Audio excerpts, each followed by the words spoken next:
Jaya plus செய்திகளுக்காக நிவேதா.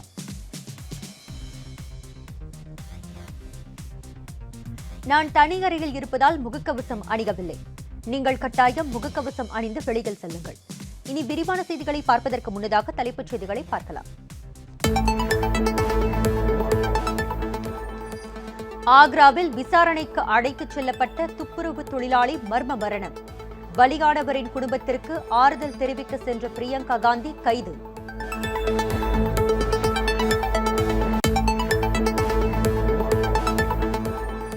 நூல் விலையை கட்டுப்படுத்த கோரி 4 நாட்கள் ஸ்ட்ரைக். விருதுநகர் பேண்டேஜ் உற்பத்தியாளர்களின் வேலை நிறுத்தத்தால் தினமும் 1 கோடி ரூபாய் அளவுக்கு உற்பத்தி பாதிப்பு.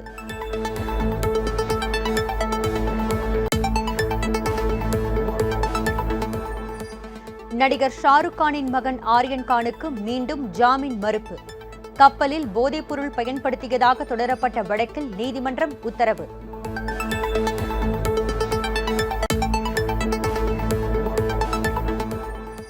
லக்கிம்பூர் விவசாயிகள் படுகொலை வழக்கில் சாட்சிகளுக்கு உரிய பாதுகாப்பு வழங்க உச்சநீதிமன்றம் அறிவுறுத்தல். வரும் 26ஆம் தேதிக்கு விசாரணை ஒத்திவைப்பு.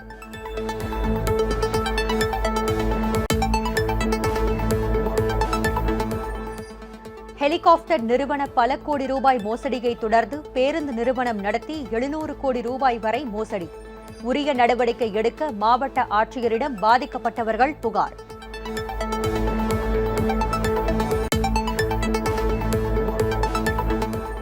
தமிழ் சினிமாவில் கட்ட பஞ்சாயத்து. சிம்பு நடித்துள்ள திரைப்படம் தீபாவளிக்கு வெளிவராவிட்டால் முதல்வர் வீடு முன்பு உண்ணாவிரதம் இருக்கப் போவதாக உஷா டி ராஜேந்தர் எச்சரிக்கை.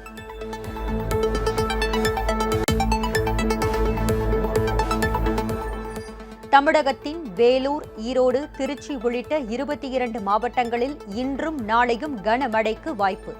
சென்னை வானிலை ஆய்வு மையம் தகவல்.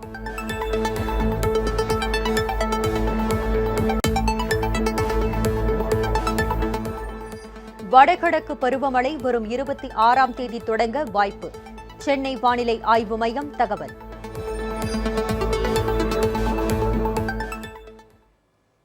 இனி விரிவான செய்திகளை பார்க்கலாம்.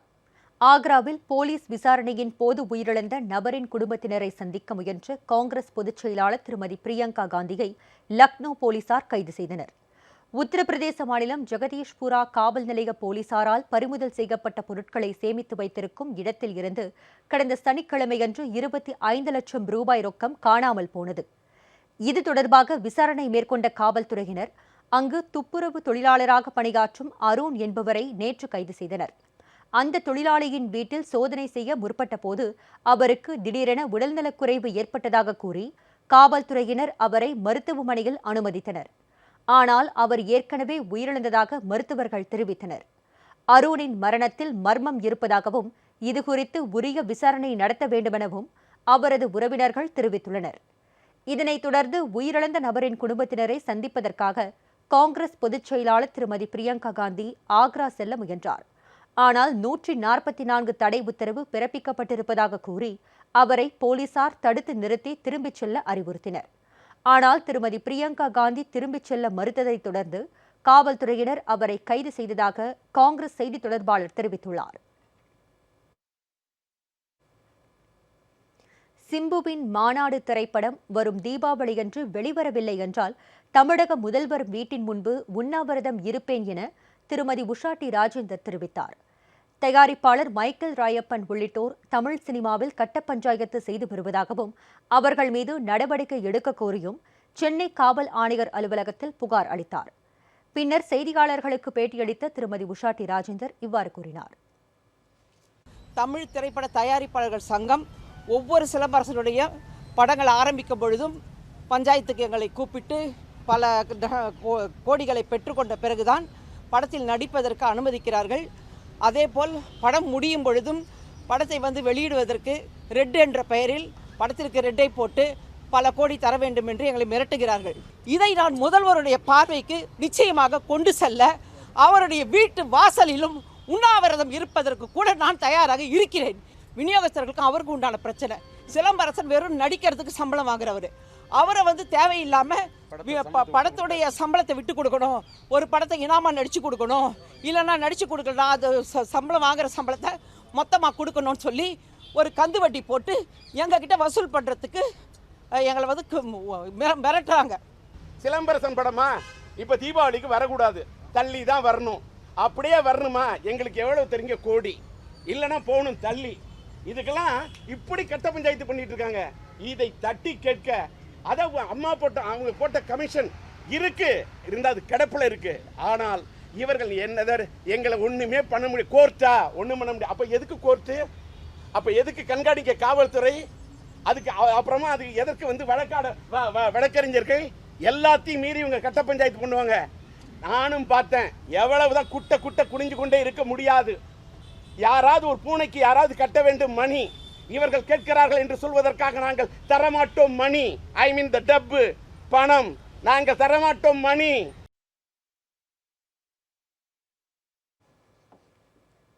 விருதுநகர் மாவட்டம் ராஜபாளையம் அருகே பேண்டேஜ் உற்பத்தியாளர்கள் வேலைநிறுத்த போராட்டத்தில் ஈடுபட்டுள்ளதால் நாள் ஒன்றுக்கு சுமார் 1 கோடி ரூபாய் அளவுக்கு உற்பத்தி பாதிக்கப்பட்டுள்ளது. விருதுநகர் மாவட்டம் ராஜபாளையம் அருகே உள்ள சத்திரப்பட்டி பகுதியில் மருத்துவமனைக்கு பயன்படுத்தக்கூடிய பேண்டேஜ் உற்பத்தி நடைபெற்று வருகிறது. இங்கு உற்பத்தி செய்யப்படும் மருத்துவ பேண்டேஜ் இந்தியா மட்டுமல்லாமல் வெளிநாடுகளுக்கும் ஏற்றுமதி செய்யப்பட்டு வருகிறது. 12,000க்கும் மேற்பட்ட தொழிலாளர்கள் நேரடியாகவும் மறைமுகமாகவும் இந்த தொழிலில் ஈடுபட்டு வருகின்றனர். கடந்த ஆண்டை விட இந்த ஆண்டு நூல் விலை மற்றும் மூலப்பொருட்கள் விலை 30% அதிகரித்துள்ளதால் விலையை கட்டுப்படுத்த மத்திய மாநில அரசுகள் நடவடிக்கை எடுக்க வேண்டும் என உற்பத்தியாளர்கள் கோரியிருந்தனர். ஆனால் இதுவரை எந்தவித நடவடிக்கையும் எடுக்கப்படாததால் இன்று முதல் 4 நாட்கள் அடையாள வேலைநிறுத்த போராட்டத்தில் ஈடுபட்டுள்ளனர். 4 நாட்களுக்குள் விலை உயர்வை கட்டுப்படுத்த நடவடிக்கை எடுக்காவிட்டால் தொடர் வேலைநிறுத்த போராட்டம் நடத்தப்படும் என்றும் விசைத்தறி மற்றும் பேண்டேஜ் உற்பத்தியாளர் சங்கத்தினர் தெரிவித்தனர்.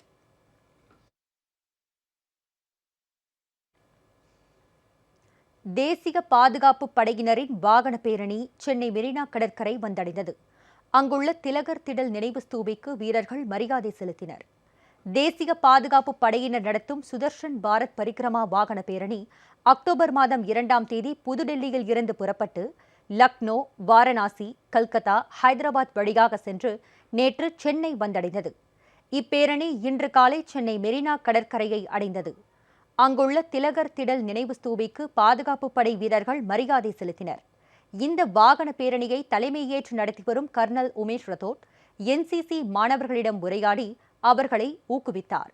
ஒற்றுமை, சகோதரத்துவம், தேசப்பற்று உள்ளிட்ட கருத்துக்களை வலியுறுத்தி நாடு முழுவதும் இப்பேரணி நடத்தப்படுவதாக உமேஷ் ரத்தோட் தெரிவித்தார்.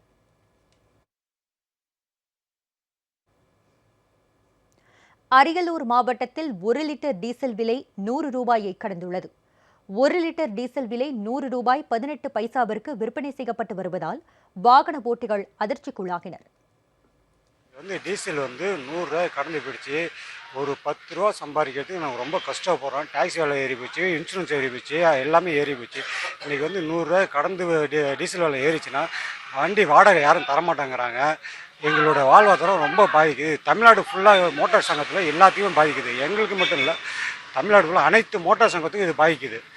இது மத்திய கவர்மெண்ட்டு கொஞ்சமாவது கவனத்தில் கொண்டு கொஞ்சமாக குறைக்கணும். கொஞ்சம் கூட குறைக்க மாட்டாங்க. இருக்க நாளுக்கு நாள் 10 ஏசி 20 ஏசி ஏற்றிக்கிட்டு தானே இருக்காங்களே வந்து இறக்க மாட்டாங்கிறாங்க. பெட்ரோல், டீசல், சமையல் எரிவாயு விலை உயர்வால் பொதுமக்கள் பெரிதும் பாதிக்கப்பட்டிருப்பதாகவும் இதன் காரணமாக அத்தியாவசிய பொருட்களின் விலை மேலும் உயரும் எனவும் இந்திய கம்யூனிஸ்ட் கட்சியின் மாநில செயலாளர் திரு முத்தரசன் தெரிவித்துள்ளார். சேலத்தில் செய்தியாளர்களுக்கு பேட்டியளித்து பேசிய அவர், தமிழக மீனவர்களுக்கு தொடர்ந்து இழைக்கப்படும் அநீதியை மத்திய அரசு கண்டுகொள்ளாமல் இருப்பது வேதனை அளிப்பதாகவும் குறிப்பிட்டார். இப்பொழுது புதுக்கோட்டை மாவட்டம் கோட்டைப்பட்டினத்தைச் சேர்ந்த 3 மீனவர்கள் சுகந்தன், சேவியர், ராஜ்கிரண் மூவரும் சென்ற படகில் இலங்கை கடற்படை ரோந்து கப்பல் மோதி படகு உடைந்து 3 பேரும் தண்ணீரில் மூழ்கி 2 காப்பாற்றப்பட்ட நிலையில் ராஜ்கிரண் என்பவர் தண்ணீரிலேயே மூழ்கி இறந்து போய்விட்டார். இறந்து போனது மட்டுமல்ல, இலங்கை கடற்படையினர் சுகந்தன், சேவியர் இருவரையும் கைது செய்து இலங்கை கொண்டு போயிட்டாங்க. பிரேதத்தையும் எடுத்துகிட்டு போயிட்டாங்க. இது மிக மிக கொடுமையானது, மிக மிக வன்மையாக கண்டிக்கத்தக்கது. இலங்கை அரசாங்கம் இந்திய அரசாங்கத்தோடு மிக நட்பாக இருக்கிறது. இங்கிருந்து ஏராளமான உதவிகளை இலங்கைக்கு இந்திய அரசாங்கம் செய்து கொண்டு இருக்கிறது. அதே நேரத்தில் இந்திய மீனவர்களுக்கு பாதுகாப்பு இல்லை, தமிழக இந்திய மீனவர்கள் அவர்களுக்கு பாதுகாப்பு இல்லை என்பது குறித்து நம்முடைய நாட்டினுடைய ஒன்றிய அரசோ அல்லது பிரதமரோ கவலைப்பட்டதாக தெரியவில்லை. தஞ்சையில் பேருந்து நிறுவனம் நடத்தி 700 கோடி ரூபாய் மோசடி செய்துள்ளவர்கள் மீது நடவடிக்கை எடுக்க கோரியும் பணத்தை மீட்டுத் தர வேண்டியும் பாதிக்கப்பட்டவர்கள் மாவட்ட ஆட்சியர் அலுவலகத்தில் புகார் அளித்துள்ளனர். தஞ்சை மாவட்டம் கும்பகோணத்தைச் சேர்ந்த ஹெலிகாப்டர் சகோதரர்கள் 600 கோடி ரூபாய் மோசடி சம்பவத்தை தொடர்ந்து தஞ்சை அருகே ரஹ்மான் நகரைச் சேர்ந்த கமாலுதீன் என்பவர் ராஹத் பஸ் டிரான்ஸ்போர்ட் என்ற பெயரில் பேருந்து நிறுவனத்தை நடத்தி மோசடியில் ஈடுபட்டுள்ளதாக புகார் எழுந்துள்ளது. தங்கள் நிறுவனத்தில் முதலீடு செய்தால் அதிக அளவில் லாபம் தருவதாக கூறி மாநிலம் முழுவதும் ஏஜென்ட் மூலம் பலரிடம் சுமார் 1 லட்சம் முதல் 10 லட்சம் ரூபாய் வரை கமாலுதீன் வசூலித்துள்ளதாக குற்றச்சாட்டு எழுந்துள்ளது. இப்பணத்தின் மூலம் பண்ணை வீடுகள், பள்ளிக்கூடம், வெளிநாட்டில் ஹோட்டல்கள், பிரிண்டிங் பிரஸ் என சுமார் 400 கோடி ரூபாய்க்கும் மேலான சொத்துக்களை வாங்கியுள்ளார். இந்நிறுவனத்தில் தமிழகத்தில் இருந்து மட்டுமின்றி அரபு நாடுகளைச் சேர்ந்தவர்கள் என சுமார் 12,000 பேர் வரை 700 கோடி ரூபாய் அளவுக்கு முதலீடு செய்துள்ளது தெரியவந்துள்ளது. நாங்கள் மொத்தம் ஏலத்தால் ஒரு 750 கோடிக்கு மேலே போட்டிருக்காங்க மக்கள். ஏன்னா எல்லாருடைய டாக்குமெண்ட் எங்களுக்கு வந்துருச்சு. இப்போ என்னை மாதிரி பல பேர் டாக்குமெண்ட் இமெயில் ஐடியில் அனுப்பியிருக்காங்க. அதெல்லாம் நாங்கள் ஃபோட்டோ காப்பி எடுத்து வச்சுருக்கோம். ஃபோட்டோ காப்பி எடுத்து வச்சதில் பார்த்தீங்கன்னாக்கா ஏலத்தால் ஒரு 700 கோடிக்கு மேலே தான் போகுது. அதில் பார்த்தீங்கன்னா ஒரு 12,000 பேருக்கு மேலே இன்வெஸ்ட்மெண்ட் பண்ணியிருக்காங்க. கமாலுதீனுடைய அண்ணனும் அங்கே வந்திருந்தார். அவர் சொல்லக்கூடிய பதில் என்னென்னாக்கா, நாங்களாம் பணத்தெலாம் கொடுக்க முடியாது. இந்த பதிலை கேட்டு எனக்கு ரொம்ப சங்கடமாக போச்சு. ஏன்னா இதிலே தெரியுது அவங்க கொடுக்கக்கூடிய மனநிலையில் இல்லைங்கிறது தெரியுது. 1000 கோடிக்கு மேலே பெருமான உள்ள சொத்துக்கள் அவர்கிட்ட இருக்குது. ஓகேங்களா? அதனால தமிழ் அரசு அதுக்குண்டான வேலை செஞ்சு எங்களுடைய அந்த பணத்தை திருப்பி கொடுக்கணும். இதுதான் நாங்கள் எதிர்பார்க்குற விஷயங்கள். லாபத்தில் பங்கு தராங்கன்னு சொல்லிட்டு நம்பி போட்டாங்க. இப்போ கொரோனாவுக்கு பிறகு பார்த்தீங்கன்னாக்கா சுத்தமாக அவங்க லாஸ் ஆகிட்டு, அவங்க இறந்து போன பிறகு ரொம்ப லாஸ் ஆகிடுச்சுன்னு சொல்லி அவங்க குடும்பத்தார்கள் சொல்கிறாங்க. எங்களை ஏமாத்துற போல தெரியுது. அது அரசாங்கம் இட்டு எங்களுக்கு நல்லபடியாக திருப்பி வாங்கி கொடுத்தா நல்லாயிருக்கும். என் பையன் ஒரு 5 லட்ச ரூபா போட்டிருக்காரு. என் சொந்தக்காரங்களை ஒருத்தங்களை நான் 2 லட்ச ரூபா விட்டு சேர்த்து விட்டேன். அவங்க டார்ச்சரும் எனக்கு ரொம்ப இதாக இருக்குது. இதனால் ரொம்ப மன உளைச்சலில் இருக்கிறோம். நாங்கள் ரொம்ப கஷ்டப்பட்டு சம்பாதிச்ச பணத்தை வருமானம் வருங்கிற இதில் நான் செஞ்சோம். இப்போ என்னென்னா நாங்கள் எல்லாம் ஏமாந்து போய் நிற்கிற மாதிரி இருக்குது. சிங்கு எல்லையில் பட்டியலின விவசாயி கொடூரமாக கொல்லப்பட்ட வழக்கை விசாரிக்க சிறப்பு விசாரணைக்கு குழு அமைத்து பஞ்சாப் அரசு உத்தரவிட்டுள்ளது. மத்திய அரசின் வேளாண் சட்டங்களுக்கு எதிராக விவசாயிகள் போராட்டம் நடத்தி வரும் சிங்கு எல்லையில் போராட்டக் களத்திற்கு அருகே பட்டியலினத்தைச் சேர்ந்த விவசாயி ஒருவர் கொடூரமான முறையில் கொலை செய்யப்பட்டார். கடந்த வாரம் நடைபெற்ற இந்த சம்பவம் நாடு முழுவதும் அதிர்வலைகளை ஏற்படுத்தியது. இதில் கொல்லப்பட்டவர் பஞ்சாபைச் சேர்ந்த விவசாயி என்பது தெரியவந்தது. ஆனால் அவர் போராட்டத்தில் ஈடுபட்ட விவசாயி அல்ல என்றும் இந்த சம்பவத்திற்கும் தங்களுக்கும் தொடர்பு இல்லை என்றும் சம்யுக்த கிசான் மோர்ச்சா தெரிவித்தது. விவசாயிகள் போராட்டத்தை மதக்கலவரமாக மாற்ற முயற்சி நடப்பதாகவும் இச்சம்பவம் குறித்து விரிவான விசாரணை நடத்தப்பட வேண்டும் எனவும் சம்யுக்த கிசான் மோர்ச்சா வலியுறுத்தியது.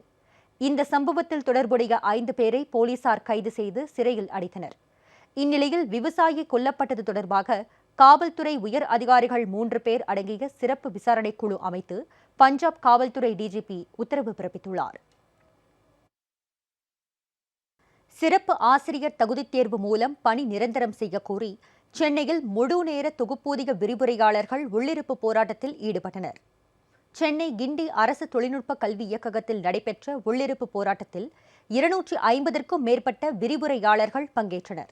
அப்போது சிறப்பு ஆசிரியர் தகுதித் தேர்வு மூலம் பணி நிரந்தரம் செய்ய வேண்டும், அரசு துறையில் பணியாற்றும் தற்காலிக பணியாளர்களை பணி நிரந்தரம் செய்வதாக அளித்த வாக்குறுதியை நிறைவேற்ற வேண்டும் என்பன உள்ளிட்ட கோரிக்கைகளை வலியுறுத்தி முழக்கங்களை எழுப்பினர். சார், தமிழ்நாட்டில் மொத்தமாக 51 பாலிடெக்னிக் காலேஜ் இருக்குது சார். 51 பாலிடெக்னிக் காலேஜுமே டோல்டுக்கு கீழே தான் கண்ட்ரோலில் இருக்குது. அந்த 51 பாலிடெக்னிக்லையும் 1300 தொகுப்பூதிய விரிவுரையாளர்கள் இருக்காங்க. அந்த 1300 தொகுப்பூதிய விரிவுரையாளர்களுக்கும் பணி நிரந்தரம் இல்லை. அந்த பணி நிரந்தரம் எங்களுக்கு வேணும் அப்படிங்கிறதுக்காக தான் நாங்கள் பல தடவை சிஎம் ஆஃபீஸ்க்கு இண்டிவிஜுவலாக லெட்டர் அனுப்பணும். இண்டிவிஜுவலாக லெட்டர் அனுப்புனதுக்கு எந்த ஒரு ரெஸ்பான்ஸுமே எங்களுக்கு கிடைக்கல. தென் காலேஜ்லேருந்து குரூப் மூலியமாகவும் நாங்கள் லெட்டர் அனுப்பினோம். அதுக்கு எங்களுக்கு எந்த ஒரு ரெஸ்பான்ஸும் கிடைக்கல. டோட்டுக்கும் நாங்கள் அனுப்பினோம். அதுலேருந்து எங்களுக்கு எந்த ஒரு பதிலும் கிடைக்கல சார். தென் நம்ம தமிழ்நாட்டு முதல்வர் வந்து லாஸ்ட் தேர்தல் அறிக்கையில் வந்து நாங்கள் தொகுப்பூதிய விரிவுரையாளர் வந்து பணி நிரந்தரம் பண்ணுறோம் அப்படின்னு சொல்லி அறிக்கை விட்டுருந்தாங்க. சரி, அப்படியாவது நம்ம தமிழக முதல்வராவது நமக்கு ஏதாவது ஒரு நல்லது பண்ண மாட்டாரா அப்படின்னு நாங்கள் எதிர்பார்த்துட்டு இருந்தோம். இது வரைக்கும் எங்களுக்கு அந்த ஒரு எதிர்பார்ப்பு அந்த ஒரு நல்ல விஷயமும் கிடைக்கல சார். 3ஆவது லீவ் எடுத்தால் 1500 ரூபாய் கட்டு, சிஎலுக்கு கிடையாது.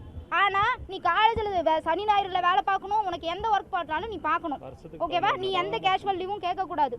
11 மாதம் மட்டும்தான் நீ இருக்கணும். 12வது மாதம் டெர்மினேட் பண்ணுறாங்க. நீ திரும்ப ரெகுலரைஸ் கேட்கக்கூடாது. இல்லை கேட்டேன்னா நீ ரெகுலராகி கவர்மெண்ட்குள்ளே வந்துடுவே. கவர்மெண்ட்குள்ளே நீ வரக்கூடாதுன்னா நாங்கள் தடை பண்ணி உங்களுக்கு டெர்மினேட்டே கொடுக்குறோம் அந்த 1 மாதத்துக்கு. அப்போ நீ திரும்ப அதை வந்து டெர்மினேட் பண்ணிவிட்டு திரும்ப ஜூன்லேருந்து ஒரு லெட்டர் ஃபார்மேட் கொடுத்து திரும்ப நம்மளை உள்ளே எடுக்கிறாங்க.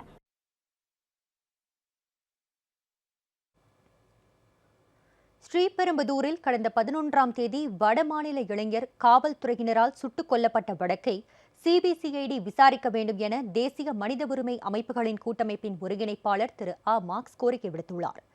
இந்த என்கவுண்டர் காவல்துறையால் திட்டமிட்டு நிகழ்த்தப்பட்டது எனவும் என்கவுண்டர் குறித்த முதல் தகவல் அறிக்கையில் பல்வேறு முரடான கருத்துக்கள் உள்ளதாகவும் தெரிவித்தார். 5 பவுன் நகை என்னாச்சு அப்படிங்கிறது வந்து நீங்கள் வந்து 2 எஃப்ஐஆர்லையும் கிடையாது. அந்த அம்மா வந்து உண்மையிலேயே வந்து ஒரு மிகவும் அடித்தள ஒரு தொழிலை செய்யக்கூடிய ஒரு நபர். அவங்களுக்கு வந்து அந்த நகை வந்து திருப்பி கொடுக்கப்பட வேண்டும்ங்கிறது வந்து நமக்கு வந்து உறுதியான ஒன்று. 2வது வந்து இவர் வந்து சுட்டு கொண்டதன் விளைவாக அவர்கள் வந்து நீங்கள் அந்த நகையை கைப்பற்றினாங்களா என்னங்கிறது நமக்கு தெரியல. அது பற்றி போலீஸ்காரோட அறிக்கையில் நமக்கு இல்லை. ஒருவேளை அவர் உயிரோடு இருந்தாலாவது ஒரு வேற எங்கேயும் ஒழிச்சு இருந்தால் கூட அவரை வந்து நீங்கள் அடித்து மிரட்டி வந்து நீங்கள் எங்கே இருக்கான்னு எடுத்துருக்கலாம். இப்போ வந்து அவங்க வந்து சுட்டு கொல்லப்பட்டதனால் அவருடைய பாக்கெட் டிக்கெட்டில் இருந்திருந்தால்தான் அந்த நகை வந்து எடுக்கப்பட்டிருக்கும். அது முறையாக பதிவு செய்யப்பட்டதா? ஏன்னா அந்த எஃப்ஐஆர் நம்ம பார்க்க முடியலையே. ஃபஸ்ட் எஃப்ஐஆர் பார்க்க முடியல சார், நம்மளால் டவுன்லோட் பண்ண முடியல. இப்போ டவுன்லோட் பண்ணால் நமக்கு இந்த விவரங்கள் தெரியும். என்கவுண்டர் பண்ணுறது தப்புங்க. நான் கைது பண்ணுங்கள், நீங்கள் அரெஸ்ட் பண்ணுங்கள், சட்டம் இருக்குது, அதில் வந்து மேக்ஸிமம் தண்டனை கொடுங்க, அதில் ஒன்றும் நமக்கு பிரச்சனை இல்லை. உயிர்கொலை எதற்கு செய்யணும்? உயிர்கொலை செய்வதனால வந்து முழு விவரங்களும் வேறு நமக்கு தெரியாமல் போகிறது. 2வது, இப்போ வடநாடு தென்னாடு இந்த மாதிரியான ஒரு வெறுப்பு பிரச்சனை ஒன்றை மக்கள் மத்தியில் விதைப்பதற்கும் இது வந்து ஒரு வழியாக அமைகிறது. அதெல்லாம் வந்து நம்ம வந்து ஒரு ஜனநாயக நாட்டில் ஏற்புடையது அல்லங்கிறது தான்.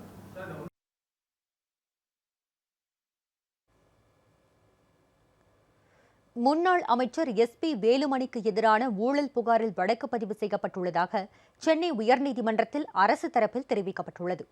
முன்னாள் அமைச்சர் SP வேலுமணிக்கு எதிராக அறப்போர் இயக்கம் ஜெயராம் வெங்கடேஷ் உள்ளிட்டோர் சார்பில் தொடரப்பட்ட ஊழல் வழக்குகள் தலைமை நீதிபதி சஞ்சீப் பானர்ஜி, நீதிபதி ஆதிகேசவலு அமர்வில் விசாரணைக்கு வந்தன.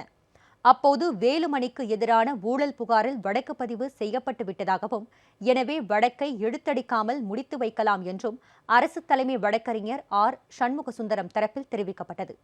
SP வேலுமணி மீது வழக்கு பதிவு செய்வது மட்டுமின்றி அவருக்கு உடந்தையாக இருந்தவர்கள், பலனடைந்தவர்கள் ஆகியோரை வழக்கில் சேர்க்கும் வகையில் சிறப்பு புலனாய்வு குழு அமைத்து விசாரிக்க வேண்டும் என அறப்போர் இயக்கம் சார்பில் வலியுறுத்தப்பட்டது. தனக்கு எதிரான வழக்கு தொடர்பான ஆவணங்களை அளிக்க வேண்டுமென வேலுமணி தரப்பில் தெரிவிக்கப்பட்டதால் வழக்கு விசாரணை அடுத்த வாரத்திற்கு தள்ளி வைக்கப்பட்டது.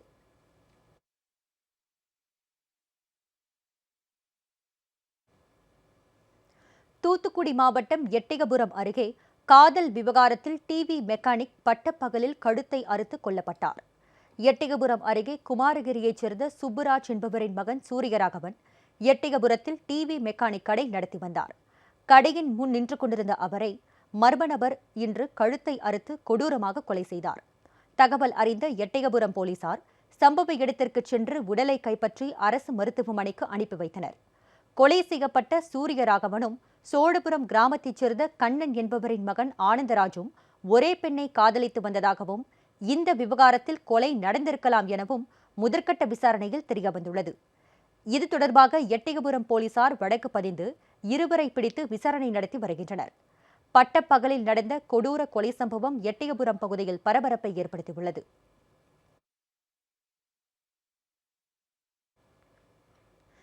சம்பா சாகுபடிக்கான பயிர் காப்பீடு வழங்குவதில் குளறுபடி ஏற்பட்டுள்ளதால் விவசாயிகளுக்கிடையே கொந்தளிப்பு ஏற்பட்டுள்ளது. பாதிக்கப்பட்ட அனைத்து விவசாயிகளுக்கும் பயிர் காப்பீட்டுத் தொகை வழங்க வேண்டும் என்று விவசாய சங்கங்கள் வலியுறுத்தியுள்ளன. மயிலாடுதுறை மாவட்டத்தில் குறுவை சாகுபடி முடிவடைந்துள்ள நிலையில் விவசாயிகள் சம்பா சாகுபடி பணிகளை தொடங்கியுள்ளனர். கடந்த சில நாட்களாக கனமழை காரணமாக மாவட்டத்தின் பல்வேறு பகுதிகளிலும் நெல் மணிகள் நீரில் மூழ்கி வீணாகி உள்ளன. அருள்மொழி தேவன் கிராமத்தில் நீரில் மூழ்கிய பயிர்களை ஆய்வு செய்த பிறகு செய்தியாளர்களிடம் பேசிய தமிழ்நாடு விவசாயிகள் சங்க மாநில பொதுச் செயலாளர் திரு சண்முகம், பயிர் காப்பீட்டுத் தொகையை வழங்க அரசு நடவடிக்கை எடுக்க வேண்டும் என கேட்டுக்கொண்டார். உரிய முறையில் கால்வாய்களை தூர்வாராத காரணத்தினால் வந்த தண்ணீர் முழுவதும் வயல்களுக்குள் புகுந்து மிகப்பெரிய இழப்பை விவசாயிகள் இன்றைக்கு சந்தித்திருக்கிறார்கள். அடுத்து வடகிழக்கு பருவமழை முறையாக துவங்கினால் இன்னும் இதைவிட மோசமான பாதிப்பு என்பது ஏற்படுவதற்கான வாய்ப்பு என்பது இருக்கிறது. ஆகவே தமிழ்நாடு அரசாங்கம் அறுவடைக்கு தயாராக இருந்த நெற்பயிர்களுக்கு ஏக்கருக்கு 30,000-ம், நட்ட பயிர்கள் அழுகிப்போய் மீண்டும் விவசாயிகள் மறுபயிர் செய்ய வேண்டிய அவசியத்துக்கு உள்ளாகி இருக்கிறார்கள். அத்தகைய விவசாயிகளுக்கு ஏக்கருக்கு 20,000-ம் உடனடியாக இழப்பீடு வழங்குவதற்கு தமிழ்நாடு அரசாங்கம் முன்வர வேண்டும் என்று வற்புறுத்தி கேட்டுக்கொள்கிறேன். சென்னையில் மெரினா உள்ளிட்ட கடற்கரையில் அலையில் சிக்கி ஆண்டுதோறும் 100 பேர் உயிரிழப்பதாகவும் பள்ளி கல்லூரி மாணவர்கள் கடலுக்குள் இறங்க வேண்டாம் எனவும் தமிழக காவல்துறை டிஜிபி திரு சைலேந்திரபாபு கேட்டுக் கொண்டுள்ளார். சென்னையில் மக்கள் அதிகம் கூடும் மெரினா, பெசன்ட் நகர் உள்ளிட்ட கடற்கரைகளில் குளிக்கும்போது அலையில் சிக்கி பலர் உயிரிழந்து வருகின்றனர்.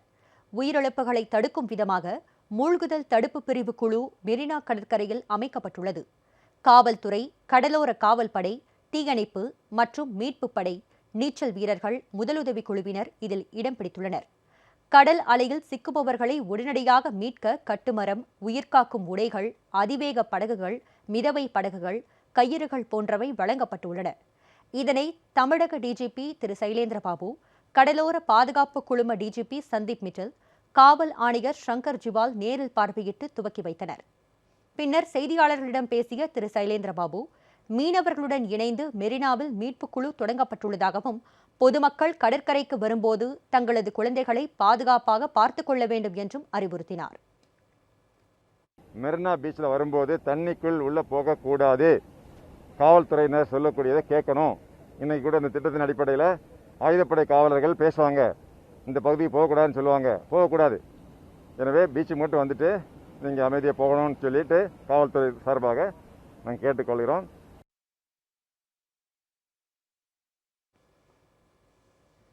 இனிவரும் செய்திகளை விரைவுச் செய்திகளாக பார்க்கலாம். மும்பை சொகுசு கப்பலில் போதைப்பொருள் பயன்படுத்தியது தொடர்பான வழக்கில் பாலிவுட் நடிகர் ஷாருக் கானின் மகன் ஆரியன் கானின் ஜாமீன் மனுவை மும்பை சிறப்பு நீதிமன்றம் தள்ளுபடி செய்துவிட்டது. ஆரியனுடன் கைதான அர்மாஸ் மெர்ச்சன்ட், முன்முன் தமேச்சா ஆகியோரின் ஜாமீன் மனுவும் தள்ளுபடி செய்யப்பட்டது. சிறப்பு நீதிமன்றத்தின் உத்தரவை எதிர்த்து ஆரியன் கான் தரப்பினர் மும்பை உயர்நீதிமன்றத்தில் மேல்முறையீட்டு மனு தாக்கல் செய்துள்ளனர்.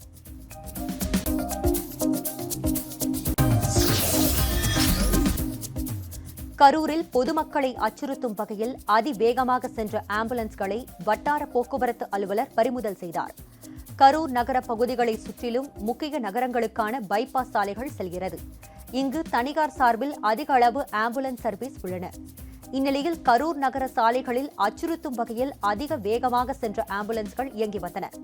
அதன்படி 7 ஆம்புலன்ஸ்களை ஓட்டி வந்த ஓட்டுநர்கள் மீது நடவடிக்கை மேற்கொண்டு ஆம்புலன்ஸ்களை பறிமுதல் செய்து அபராதம் விதித்தனர்.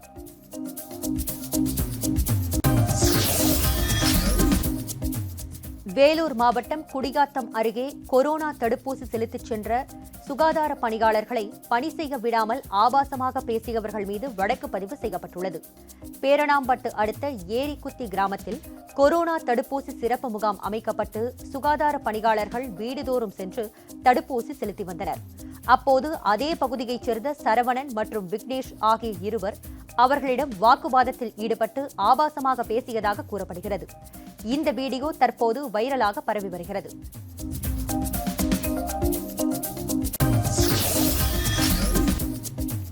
அலங்காநல்லூர் ஜல்லிக்கட்டில் முதல் பரிசு வென்ற காளைக்கு கார் மற்றும் சான்றிதழை வழங்க கோரிய வழக்கில் மனுதாரரின் மனுவை 6 வாரங்களுக்குள்ளாக பரிசீலிக்கும்படி மதுரை மாவட்ட ஆட்சியருக்கு உயர்நீதிமன்ற மதுரை கிளை உத்தரவிட்டுள்ளது. தேனி கம்பம் பகுதியைச் சேர்ந்த சந்தோஷ் பாபு என்பவர் தாக்கல் செய்த மனுவில் நடப்பாண்டு நடைபெற்ற அலங்காநல்லூர் ஜல்லிக்கட்டில் முதல் பரிசு வென்ற தனது காளைக்கு விழா குழு அறிவித்தபடி கார் மற்றும் சான்றிதழை வழங்க வேண்டும் என தெரிவித்திருந்தார். வழக்கை விசாரித்த நீதிபதி செந்தில்குமார் ராமமூர்த்தி, மனுதாரரின் காளை முதல் பரிசு பெற்றது உறுதி செய்யப்பட்டால் அதற்கான பரிசை 2 வாரத்தில் வழங்க மதுரை மாவட்ட ஆட்சியருக்கு உத்தரவிட்டு வழக்கை முடித்து வைத்தார்.